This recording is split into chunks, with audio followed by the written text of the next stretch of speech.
नमस्कार दोस्तों, nexus civil zone news में डीजी में आपका स्वागत है। मैं हूं आदित्य भास्कर और आप मेरे साथ जुड़ चुके हैं द अपडेट डेस्क में। आज की दुनिया में शांति की बात तो हर कोई करता है, लेकिन उसे हासिल करना पहले से कहीं ज्यादा मुश्किल हो गया है। गाजा संकट, यूएस की नई बोर्ड ऑफ पीस पहल, फ्रांस के साथ बढ़ता टकराव और डेवोस जैसे वैश्विक मंच, ये सब मिलकर दिखाते हैं कि आज शांति सिर्फ मानवीय मुद्दा नहीं, बल्कि ग्लोबल पॉलिटिक्स का एक अहम हिस्सा बन चुकी है। इस वीडियो में हम इन सब घटनाओं को आसान भाषा में क्रमबद्ध तरीके से समझेंगे। टाइम्स नाउ की न्यूज हमें ये दिखाती है कि ट्रंप की बोर्ड ऑफ पीस पहल पर दुनिया की प्रतिक्रिया एक जैसी नहीं है। कुछ देशों ने इसे शांति की दिशा में एक व्यवहारिक कदम मानते हुए इनविटेशन स्वीकार कर लिया है, खासकर वे देश जिनके लिए गाजा की स्थिरता सीधे रीजनल सिक्योरिटी से जुड़ी हुई है। वहीं दूसरी ओर फ्रांस जैसे देशों ने इस पहल को ठुकरा दिया है, क्योंकि उन्हें लगता है कि ये इनिशिएटिव यूनाइटेड नेशन जैसी बहुपक्षीय संस्था को कमजोर कर सकती है। इस न्यूज की शुरुआत होती है एक ऐसे शब्द से जो दुनिया के लिए सबसे ज्यादा महत्वपूर्ण है, और वो शब्द है शांति। जनवरी 2026 के दौरान यूनाइटेड स्टेट्स एक नई ग्लोबल पीस इनिशिएटिव अनाउंस करता है, जिसका नाम रखा जाता है बोर्ड ऑफ पीस। ऑफिशियल तौर पर कहा जाता है कि इसका मेन ऑब्जेक्टिव गाजा कॉन्फ्लिक्ट को रिजॉल्व करना है, जहां लंबे समय से चल रहे वायलेंस ने एक सीवियर ह्यूमैनिटेरियन क्राइसिस क्रिएट कर दी है। शुरुआत में ये इनिशिएटिव एक नॉर्मल पीस प्रपोजल लगता है, कॉन्फ्लिक्ट को रोकना, सिविलियंस को रिलीफ देना और वॉर के बाद रिकंस्ट्रक्शन पर फोकस करना। लेकिन जैसे जैसे इस प्रपोजल की डिटेल सामने आती जाती हैं, ये क्लियर हो जाता है कि ये सिर्फ गाजा की शांति तक लिमिटेड नहीं है। इस इनिशिएटिव के थ्रू यूनाइटेड स्टेट्स एक नया पीस फ्रेमवर्क इंट्रोड्यूस कर रहा है, जो ट्रेडिशनल यूनाइटेड नेशन सिस्टम से अलग है। इसी प्रोसेस के दौरान इंडिया को भी ये इनविटेशन मिलता है, जो अपने आप में एक इम्पॉर्टेंट सिग्नल है। लेकिन यहीं से सिचुएशन कॉम्प्लिकेटेड हो जाती है। फ्रांस जैसे एक मेजर यूरोपियन पावर इस इनिशिएटिव को रिजेक्ट कर देता है, और इस एक डिसीजन से यूएस और फ्रांस के बीच सीरियस डिप्लोमेटिक टेंशंस शुरू हो जाती हैं। इस तरह जो कहानी एक शांति प्रपोजल से शुरू होती है, धीरे धीरे जियोपॉलिटिकल कंट्रोवर्सी में तब्दील हो जाती है, जहां peace, power, diplomacy, global leadership एक फ्रेम में आ जाते हैं। और इसी लार्जर ग्लोबल पिक्चर को हम आज के वीडियो में विस्तार से समझेंगे। अब हम इस न्यूज के दूसरे और सबसे महत्वपूर्ण हिस्से पे आते हैं। ट्रम्प का बोर्ड ऑफ पीस आखिर है क्या, और इसे लाया क्यों गया? हालांकि इसके बारे में मैंने जानकारी अपने पिछले वीडियो में दे दी थी, जिसका लिंक मैं डिस्क्रिप्शन बॉक्स में लगा दूंगा। अगर आप इसे डिटेल में समझना चाहते हैं तो आप लिंक पे जाके उसे देख सकते हैं। अगर आपने वो न्यूज़ अभी तक नहीं देखी है, तो एक बार मैं आपको ब्रॉडली उसे समझा देता हूँ कि जनवरी 2026 में यूएस प्रेसिडेंट डोनाल्ड ट्रंप ने ऑफिशियली एक नया ग्लोबल प्लेटफॉर्म प्रपोज किया, जिसे उन्होंने नाम दिया board of piece. Trump administration का कहना था कि दुनिया में कॉन्फ्लिक्ट जोन बढ़ते जा रहे हैं, लेकिन जो एग्जिस्टिंग इंटरनेशनल इंस्टीट्यूशंस हैं, खासकर यूनाइटेड नेशन, इन कॉन्फ्लिक्ट्स को इफेक्टिवली रिजॉल्व नहीं कर पा रहे हैं। बोर्ड ऑफ पीस को एक ऐसे मैकेनिज्म के तौर पर प्रोजेक्ट किया गया है जो conflict resolution, post war reconstruction, cease fire facilitation जैसे कामों को तेजी से अंजाम दे सके। ट्रंप ने साफ कहा है कि ये इनिशिएटिव किसी लॉन्ग टर्म ब्यूरोक्रेटिक प्रोसेस में फंसने के बजाय क्विक डिसीजंस और ऑन ग्राउंड रिजल्ट्स पर फोकस करेगा। इसी वजह से इस बोर्ड को जानबूझकर यूएन फ्रेमवर्क से बाहर रखा गया, ताकि डिसीजन मेकिंग में कोई वीटो पॉलिटिक्स या प्रोसीजरल डिले ना हो। इस इनिशिएटिव का पहला फोकस गाजा रखा गया है, जहां ह्यूमैनिटेरियन क्राइसिस पूरी दुनिया की नज़र में है। इसके साथ साथ यूनाइटेड स्टेट्स ने चुनिंदा देशों को इस बोर्ड में शामिल होने के लिए इनविटेशन भेजे, जैसे इंडिया, इजराइल, रशिया और कुछ मिडिल ईस्ट देशों के नाम सामने आए। सभी देशों को इनवाइट नहीं किया गया है, बल्कि बल्कि पार्टिसिपेशन सिलेक्टिव रखी गई, जिससे यूएस को इस प्रोसेस पर ज़्यादा कंट्रोल मिल सके। यहीं से ये सवाल उठने लगता है कि क्या बोर्ड ऑफ पीस सच में सिर्फ शांति की पहल है, या ये यूनाइटेड नेशंस की तरफ से एक नया ग्लोबल लीडरशिप मॉडल पेश करने की कोशिश है? कि जब पीस प्रोसेस यूनाइटेड नेशंस के बाहर और एक कंट्री के नेतृत्व में चलता है, तो उसकी न्यूट्रलिटी, उसकी लेजिटिमेसी पर सवाल उठना स्वाभाविक हो जाता है। इसी पॉइंट से आगे चलकर ये इनिशिएटिव इंटरनेशनल कंट्रोवर्सी का रूप ले लेती है। अब आते हैं एक अहम सवाल पर, गाजा को ही सबसे पहले क्यों चुना गया? और इसे जानने के लिए हमें इसका बैकग्राउंड समझना होगा। हमें पता है, गाजा पिछले कई वर्षों से वेस्ट एशिया का सबसे अनस्टेबल और सेंसिटिव रीजन बना हुआ है। इसराइल और हमास के बीच में बार बार होने वाले संघर्ष ने गाजा को एक परमानेंट ह्यूमैनिटेरियन क्राइसिस जोन में बदल दिया है, जहां आम नागरिकों की मौत और बेसिक फैसिलिटीज जैसे हॉस्पिटल्स, बिजली, पानी, फूड सप्लाई का लगातार प्रभावित होना, ये सब गाजा की रोजमर्रा की रियलिटी बन चुकी है। इसराइल हमास वॉर के बाद हालत और ज्यादा बिगड़ गया। इंटरनेशनल मीडिया कवरेज और ग्लोबल प्रेशर के चलते गाजा पूरी दुनिया की नजर में आ गया। यूनाइटेड नेशंस और दूसरी इंटरनेशनल एजेंसीज ने सीज फायर और ह्यूमैनिटेरियन एक्सेस के लिए कई प्रयास किए, लेकिन जमीन पर कोई स्थायी समाधान नहीं निकल पाया। और इसी फेलियर को ट्रंप एडमिनिस्ट्रेशन ने आधार बनाकर कहा कि पुराने तरीकों से काम नहीं हो सकता है, हमें एक डायरेक्ट अप्रोच की जरूरत है। गाजा को चुनने का इसका जियोपॉलिटिकल महत्व भी है। यह सिर्फ एक ह्यूमैनिटेरियन इशू नहीं है, बल्कि मिडिल ईस्ट की रीजनल स्टेबिलिटी, इसराइल की सिक्योरिटी और बड़ी शक्तियों के स्ट्रेटेजिक इंटरेस्ट से जुड़ा हुआ है। गाजा में शांति का मतलब पूरे वेस्ट एशिया में तनाव कम होना है। इसलिए ट्रंप की बोर्ड ऑफ पीस पहल ने गाजा को अपना पहला फोकस बनाया, ताकि ये दिखाया जा सके कि नया पीस फ्रेमवर्क सबसे कठिन और संवेदनशील कॉन्फ्लिक्ट से शुरुआत कर रहा है।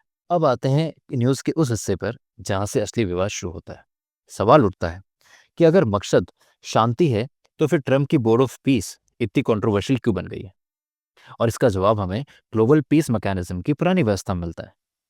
अब तक दुनिया में ज़्यादातर पीस इनिशिएटिव्स यूनाइटेड नेशंस और खासकर यूनाइटेड नेशन सिक्योरिटी काउंसिल के जरिए चलती रही है। इन संस्थाओं का मकसद ये रहा है कि शांति प्रक्रिया बहुपक्षीय हो, जहां कई देश मिलकर निर्णय लें और किसी एक देश का दबदबा न हो। लेकिन ट्रंप की बोर्ड ऑफ पीस को जानबूझकर यूएन फ्रेमवर्क से बाहर रखा गया। इसका मतलब यह है कि इस इनिशिएटिव में ना तो यूएन की निगरानी होगी, ना ही उसकी इंस्टीट्यूशन लेजिटिमेसी। इसी वजह से कई देश, खासकर यूरोप में, ये चिंता पैदा हुई है कि यह पहल शांति से ज्यादा पावर पॉलिटिक्स का रूप ले सकती है। क्रिटिक्स का कहना है कि जब पीस प्रोसेस यूनिलेटरल हो, यानी एक देश के नेतृत्व में चलता है, तो न्यूट्रलिटी और फेयरनेस पर सवाल उठना स्वाभाविक है। वहीं सपोर्टर्स का तर्क है कि यूएन संस्था बहुत स्लो हो चुकी है और अर्जेंट कॉन्फ्लिक्ट्स को हल करने के लिए फास्टर और मोर डिसाइसिव अप्रोच की जरूरत है। यहीं से दुनिया तो इस समय बढ़ती हुई दिखाई देती है। एक तरफ वे देश जो बोर्ड ऑफ पीस को प्रैक्टिकल सॉल्यूशन मानते हैं, और दूसरी तरफ वे जो इसे ग्लोबल मल्टीलेटरल सिस्टम के लिए खतरा मानते हैं। यही मतभेद आगे चलकर यूएस और फ्रांस के बीच में डिप्लोमेटिक टकराव की नींव बनता है। चलिए नजर डालते हैं फ्री प्रेस जनरल के इस आर्टिकल पर। Israel PM Benjamin Netanyahu agrees to join Donald Trump's board of peace. जैसे ही इजराइल के प्राइम मिनिस्टर नेतन्याहू ने बोर्ड ऑफ पीस को एक्सेप्ट किया है, वैसे ही ये साफ हो गया है कि ये इनिशिएटिव अब पेपर प्रपोजल नहीं रहा, बल्कि ग्राउंड लेवल पॉलिटिकल अलाइनमेंट का रूप ले रहा है। लेकिन इसी एक्सेप्टेंस के बाद फ्रांस की पोजीशन और ज़्यादा रिजिड हो जाती है। फ्रांस ओपनली कहता है कि इस बोर्ड का हिस्सा नहीं बनेगा, क्योंकि उसके हिसाब से पीस एफर्ट्स को यूनाइटेड नेशन जैसे मल्टीलेटरल प्लेटफॉर्म्स के जरिए आगे बढ़ना चाहिए। फ्रांस को ये चिंता है कि अगर ऐसे यूएस लेड बोर्ड्स को लेजिटिमेसी मिलती है, तो ग्लोबल गवर्नेंस में यूएन की भूमिका कमजोर हो जाएगी। यहीं से बोर्ड ऑफ पीस एक पीस इनिशिएटिव से ज़्यादा डिप्लोमेटिक कंफ्रंटेशन का मुद्दा बन जाता है, जहां कुछ देश इसे सपोर्ट कर रहे हैं और कुछ इसे ग्लोबल ऑर्डर के लिए खतरा मान रहे हैं। हम साफ तौर पर देख सकते हैं कि ट्रंप की बोर्ड ऑफ पीस पहल पर ग्लोबल रिस्पॉन्स कितना डिवाइडेड है। दुनिया के अलग अलग देशों ने इस प्रपोजल को अपने अपने नेशनल इंटरेस्ट और फॉरेन पॉलिसी प्रायोरिटीज के हिसाब से देखा है। मिडिल ईस्ट के कुछ देशों जैसे यूएई, बहरीन, मोरक्को ने इस इनिशिएटिव को सपोर्ट किया है, क्योंकि उनके लिए गाजा में स्टेबिलिटी सीधे रीजनल सिक्योरिटी और इकोनॉमिक इंटरेस्ट से जुड़ी हुई है। इसराइल का एक्सेप्टेंस भी इसी लॉजिक के तहत आता है, क्योंकि गाजा कॉन्फ्लिक्ट का सबसे डायरेक्ट इम्पैक्ट इसराइल पे पड़ता है। इसके साथ साथ Belarus, Hungary, Argentina, Vietnam, Kazakhstan ने भी बोर्ड ऑफ पीस को ज्वाइन करने की सहमति दे दी है। लेकिन दूसरी तरफ यूरोप का रिस्पॉन्स काफी कॉशियस और क्रिटिकल रहा है। फ्रांस ने साफ मना कर दिया है और नॉर्वे जैसे देशों ने भी दूरी बनाई रखी। यूरोपियन यूनियन के कई मेंबर्स ने फॉर्मली तो जवाब नहीं दिया है, लेकिन संकेत यही है कि वे इस इनिशिएटिव को लेकर कंफर्टेबल नहीं हैं। उनका मानना है कि अगर पीस प्रोसेस यूएन के बाहर शिफ्ट होती है, तो लॉन्ग टर्म में मल्टीलेटरल सिस्टम कमजोर हो सकता है। कई बड़ी पावर्स जैसे इंडिया, चाइना, रशिया अभी तक कोई फाइनल डिसीजन नहीं ले पाई है। ये देश सिचुएशंस को केयरफुली असेस कर रहे हैं, क्योंकि एक तरफ यूएस के साथ रिलेशंस का सवाल है और दूसरी तरफ प्रिंसिपल एंड स्ट्रेटेजिक ऑटोनॉमी का। लाकर ये ग्लोबल रिस्पॉन्स ये दिखाता है कि बोर्ड ऑफ पीस ने शांति के साथ साथ एक नई जियोपॉलिटिकल डिवाइड भी पैदा कर दी है। अब नजर डालते हैं इस न्यूज आर्टिकल पर। इससे ये साफ हो जाता है कि ट्रंप की बोर्ड ऑफ पीस पहल को लेकर यूएस और फ्रांस के बीच में टकराव अब ओपनली सामने आ चुका है।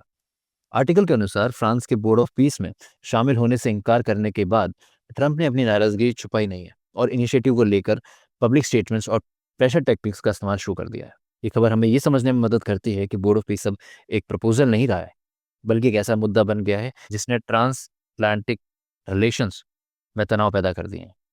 इसी टेंशन की वजह से आगे चलकर डिप्लोमेटिक नॉर्म्स और ट्रेड रिलेशंस तक प्रभावित होंगे। फ्रांस द्वारा बोर्ड ऑफ पीस को नो कहने के बाद मामला सिर्फ पॉलिटिकल डिसएग्रीमेंट नहीं रहता, बल्कि एक ओपन डिप्लोमेटिक कंफ्रंटेशन में बदल जाता है। फ्रांस का स्टैंड यह था कि शांति से जुड़े किसी भी ग्लोबल इनिशिएटिव को मल्टीलेटरल फ्रेमवर्क, खासकर यूनाइटेड नेशंस के तहत ही चलना चाहिए। फ्रांस को ये चिंता थी कि अगर US led board of peace को लेजिटिमेसी मिलती है तो फ्यूचर में यूएन की भूमिका कमजोर हो सकती है। फ्रांस के इस रिफ्यूजल के जवाब में डोनाल्ड ट्रंप की प्रतिक्रिया काफी स्ट्रांग और अनयूजुअल रही। ट्रंप ने डिप्लोमेटिक चैनल्स के जरिए बातचीत जारी रखने के बजाय फ्रेंच प्रेसिडेंट इमानुएल मैक्रों के प्राइवेट मैसेजेस को पब्लिक कर दिया। ये कदम इंटरनेशनल डिप्लोमेसी में बेहद रेयर माना जाता है, क्योंकि प्राइवेट कम्युनिकेशन को पब्लिक करना ट्रस्ट और डिप्लोमेटिक नॉर्म्स दोनों को नुकसान पहुंचाता है। इसी पॉइंट के बाद सिचुएशन और एस्केलेट हो जाती है। बोर्ड ऑफ पीस अब सिर्फ गाजा या पीस इनिशिएटिव का मुद्दा नहीं रहता, बल्कि US French relation, alliance trust और ग्लोबल डिप्लोमेटिक कॉन्डक्ट का सवाल बन जाता है। यही वजह है कि फ्रांस का नो इस पूरी कहानी का सबसे बड़ा ट्रिगर बन जाता है और आगे चलकर कई बड़े जियोपॉलिटिकल और इकोनॉमिक डेवलपमेंट की नींव रखता है। अब सवाल उठता है कि यूएस और फ्रांस के बीच में तनाव इतना तेजी से क्यों बढ़ रहा है। वजह सिर्फ बोर्ड ऑफ पीस का रिजेक्शन नहीं थी, बल्कि इसके पीछे कई पुराने और नए मुद्दे एक साथ जुड़े थे। गाजा पीस इनिशिएटिव सिर्फ एक ट्रिगर बना, लेकिन असली तनाव की जड़ें उससे कहीं ज्यादा गहरी थी। सबसे बड़ा मुद्दा था ग्रीनलैंड को लेकर ट्रंप एडमिनिस्ट्रेशन का aggressive stance. Greenland technically Denmark का हिस्सा है, जो एक यूरोपियन कंट्री है, और जब यूएस इसे स्ट्रेटेजिक या सिक्योरिटी इंटरेस्ट के तौर पर क्लेम करने लगा तो यूरोप ने इसे अपनी सॉवरेनिटी पर खतरे के रूप में देखा है। फ्रांस ने इस इशू पर ओपनली यूरोप का पक्ष लिया, जिससे यूएस और फ्रांस के बीच मतभेद और गहरे हो गए। दूसरा बड़ा कारण था ट्रेड टैरिफ की धमकी।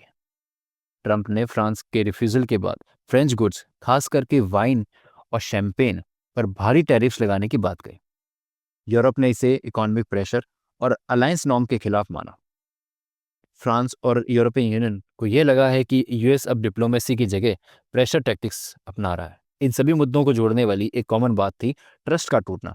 जब प्राइवेट मैसेजेस पब्लिक किए गए और इकोनॉमिक थ्रेट्स सामने आए तो यूरोप और फ्रांस के लिए यह साफ हो गया कि सिर्फ पॉलिसी डिफरेंस नहीं है, बल्कि डिप्लोमेटिक कॉन्डक्ट का सवाल बन चुका है।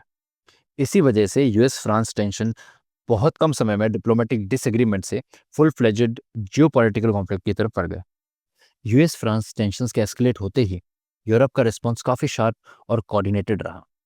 फ्रांस ने सबसे पहले ट्रंप के एक्शंस पर स्ट्रॉन्ग ऑब्जेक्शन रेज किया और साफ तौर पर कहा है कि प्राइवेट डिप्लोमेटिक कम्युनिकेशंस को पब्लिक करना अनएक्सेप्टेबल है।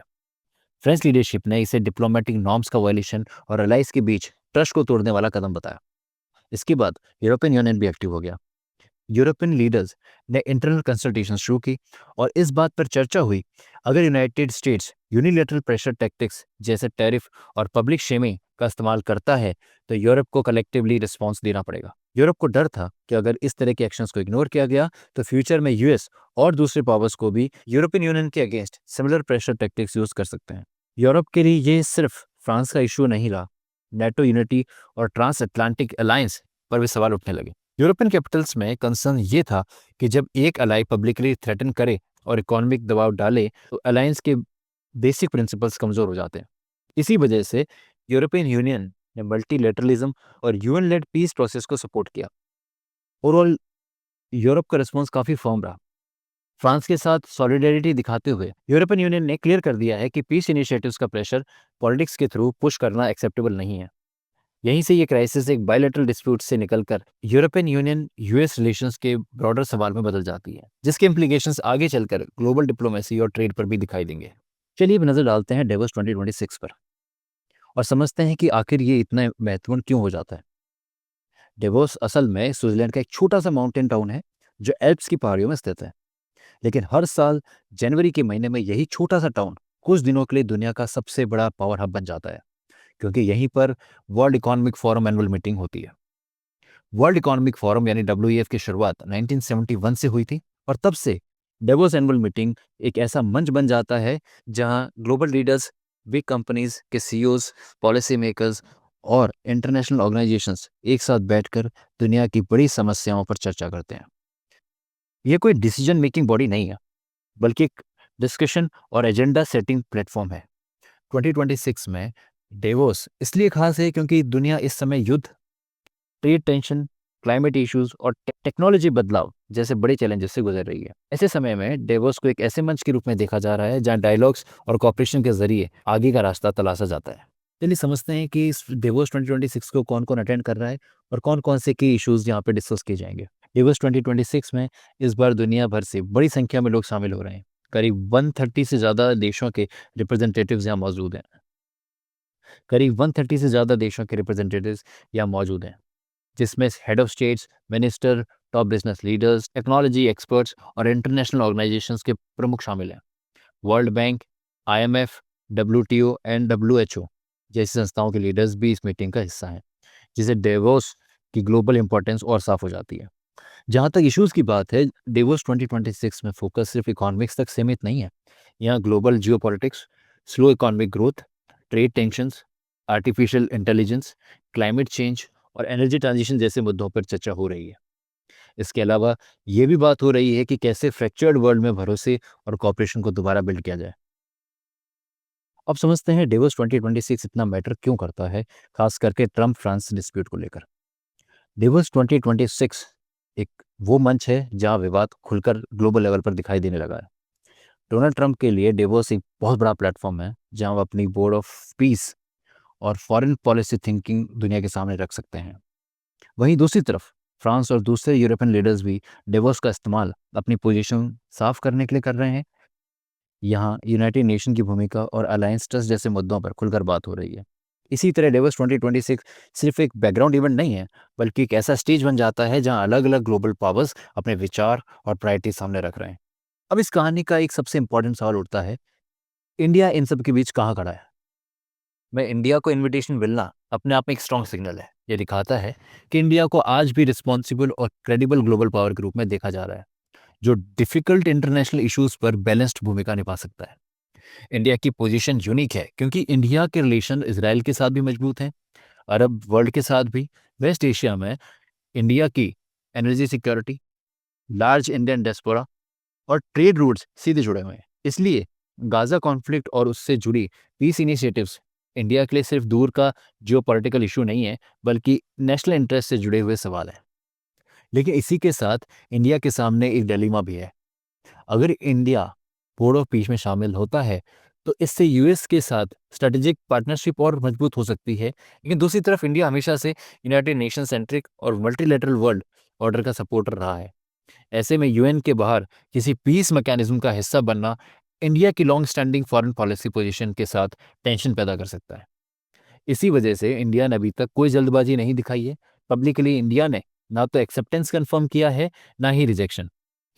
इंडिया सिचुएशन को केयरफुली असेस कर रहा है कि इस इनिशिएटिव में शामिल होने से क्या फायदे हैं, क्या रिस्क हैं और इसका लॉन्ग टर्म इम्पैक्ट इंडिया की स्ट्रेटेजिक ऑटोनॉमी पे क्या रहेगा। वो उसमें इंडिया खुद को एक स्टेबल, ग्रोथ ओरिएंटेड और रूल बेस्ड ग्लोबल एक्टर के रूप में प्रोजेक्ट कर रहा है। ऐसे में इंडिया के लिए ये ज़रूरी है कि वह किसी भी ग्लोबल इनिशिएटिव में शामिल होने से पहले बैलेंस बनाए रखे। अब जब हम पूरी कहानी को एक साथ जोड़कर देखते हैं तो साफ हो जाता है कि ट्रम्प की बोर्ड ऑफ पीस पहल का असर सिर्फ गाजा या US फ्रांस रिलेशन तक सीमित नहीं है। इसके बहुत बड़े ग्लोबल इम्प्लीकेशंस हैं। सबसे पहले ये घटना दिखाती है कि दुनिया धीरे धीरे मल्टीलैटरलिज्म से सेलेक्टिव कोलिशन की तरफ बढ़ रही है, जहां ग्लोबल प्रॉब्लम को हल करने के लिए सभी देशों के बजाय चुनिंदा देशों को साथ मिलाया जा रहा है। दूसरा बड़ा इम्प्लीकेशन ये है कि डिप्लोमेसी अब पहले से ज़्यादा पर्सनैलिटी ड्रिवन होती जा रही है। जब लीडर्स अपने पर्सनल स्टाइल और पब्लिक मैसेजिंग के जरिए पॉलिसी पुश करते हैं तो ट्रेडिशनल डिप्लोमेटिक नॉर्म्स कमज़ोर पड़ते हैं। प्राइवेट मैसेजेस का पब्लिक होना और इकोनॉमिक प्रेशर का इस्तेमाल इस ट्रेंड को दिखाता है। तीसरा, इस एपिसोड से ट्रेड वॉर और अलायंस इंस्टेबिलिटी का रिस्क भी बढ़ता है। जब पीस इनिशिएटिव के साथ ट्रेड थ्रेट्स और टैरिफ जुड़ जाते हैं तो इकोनॉमिक रिलेशंस भी जियोपॉलिटिकल डिस्प्यूट का हिस्सा बन जाते हैं। इससे ग्लोबल इकोनॉमी में अनसर्टेनिटी बढ़ती है, खासकर यूरोप और यूएस जैसे बड़े मार्केट के बीच। कुल मिलाकर ये घटना ये बताती है कि आज की दुनिया में शांति और राजनीति अलग-अलग चीज़ें नहीं रह गई हैं। पीस इनिशिएटिव अब पावर पॉलिटिक्स, इकोनॉमिक लेवरेज और स्ट्रेटेजिक इंटरेस्ट से गहराई से जुड़ चुके हैं। यही इस स्टोरी का सबसे बड़ा ग्लोबल इम्प्लीकेशन है। अब सवाल आता है, आगे क्या हो सकता है? ट्रम्प की बोर्ड ऑफ पीस पहल और उससे जुड़े यूएस फ्रांस टेंशन अभी भी इवॉल्व कर रहे हैं, इसलिए फ्यूचर पूरी तरह क्लियर नहीं है। फिर भी कुछ पॉसिबल सिनेरियो सामने रखे जा सकते हैं। सबसे पॉजिटिव सिनेरियो ये हो सकता है कि board of piece United Nations के ऑनगोइंग पीस एफर्ट को रिप्लेस करने के बजाय उन्हें कॉम्प्लीमेंट करे। अगर यूएस, यूरोप और बाकी ग्लोबल पावर्स किसी मिडिल ग्राउंड पर पहुंच जाते हैं तो डिप्लोमेटिक टेंशंस कम हो सकती हैं और गाजा जैसे कॉन्फ्लिक्ट जोन्स में ह्यूमैनिटेरियन रिलीफ बेहतर तरीके से पहुंचाई जा सकती है। दूसरा और सबसे नेगेटिव सिनेरियो ये है कि यूएस और यूरोपियन यूनियन टेंशंस और ज़्यादा एस्केलेट हो जाएं, जहां tariff threats actual trade actions में बदल जाते हैं। तो ये डिस्प्यूट पीस इनिशिएटिव से निकलकर फुल स्केल ट्रेड कॉन्फ्लिक्ट बन सकता है। इसका असर ग्लोबल इकोनॉमी, अलायंस और इंटरनेशनल इंस्टीट्यूशंस पर पड़ेगा, जिससे इंस्टेबिलिटी बढ़ेगी। सबसे रियलिस्टिक सिनेरियो ये माना जा रहा है कि मामला इन दोनों एक्सट्रीम्स के बीच रहेगा। बोर्ड ऑफ पीस का इम्पैक्ट लिमिटेड होगा, डिप्लोमेटिक बार्गेनिंग चलती रहेगी और इंडिया जैसे कंट्रीज कॉशियस एंगेजमेंट बनाए रखेंगी। लॉन्ग टर्म में ये एपिसोड ग्लोबल गवर्नेंस के फ्यूचर पर एक बड़ा सवाल छोड़ जाएगा कि क्या शांति कॉपरेशन से आएगी या कंपटीशन से। एंड पर आपसे एक एमसीक्यू पूछता हूँ जो इस पूरी डिस्कशन से डायरेक्टली रिलेटेड है। क्वेश्चंस को ध्यान से पढ़ें और अपना आंसर कमेंट सेक्शन में लिख दीजिए। मैं पर्सनली सही आंसर पर हार्ड रिएक्ट करूंगा ताकि आपको पता चल जाए कि सही आंसर क्या है। अगर आप डिटेल्ड एक्सप्लेनेशन के साथ करेक्ट आंसर देखना चाहते हैं तो उसका आंसर अपने टेलीग्राम चैनल पर भी शेयर कर दूंगा, लिंक डिस्क्रिप्शन में दे दिया गया है। चलिए अब एमसीक्यू ट्राई कीजिए और कमेंट्स में अपनी पूरी अंडरस्टैंडिंग टेस्ट कीजिए। आज के लिए बस इतना ही। जय हिंद।